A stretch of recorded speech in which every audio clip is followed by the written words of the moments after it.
All right, guys, the last thing we're gonna do for this unit is finish up parametrics. So this is example 8. A baseball is hit at an initial speed of 95 feet per second at an initial angle of 25 degrees with the horizontal from the ground. For initial velocity and the angle theta, the position of the ball as a function of time has horizontal and vertical components. So this is our horizontal formula and our vertical formula. One shows how high it goes, one shows how far it goes. All right, so we're gonna write our parametric equations to simulate the motion of the path of the ball. So VO, which is our initial velocity, is 95, and our theta is gonna be 25 degrees. All right, so our X is gonna be 95 T cosine of 25. All right, and then we have our vertical, which is going to be y is equal to 95 t sine of 25 minus 1/2 g, which is represented down here.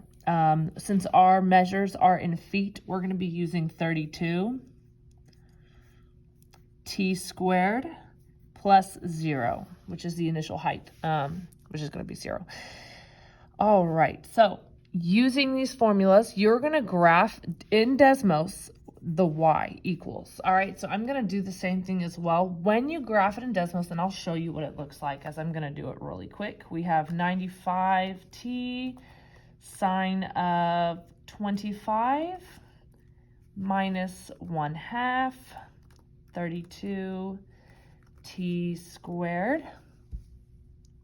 When you graph that in Desmos, you need to be sure that your measures are in degrees and not radians. So when we graph that, it will look, I'm gonna go ahead and just take this off my little clamp. All right, it will look like this one here. Okay, it definitely looks like a parabola. When you get closer, we get this point here, which is 2.509. That represents T. All right, so we're gonna be writing that down for when does the ball hit the ground. That is our T, 2.509 seconds. All right, and we found that by graphing. So there's a couple things you can do. The next thing is to find how far does the ball travel. Now, you can do that simply by plugging in T, this T here for X. So when we do that, X is gonna be equal to 95 times 2.509 times cosine of 25.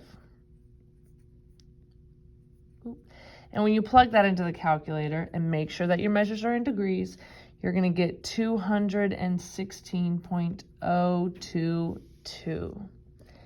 All right, and then the final thing we have to find is how high does the ball go?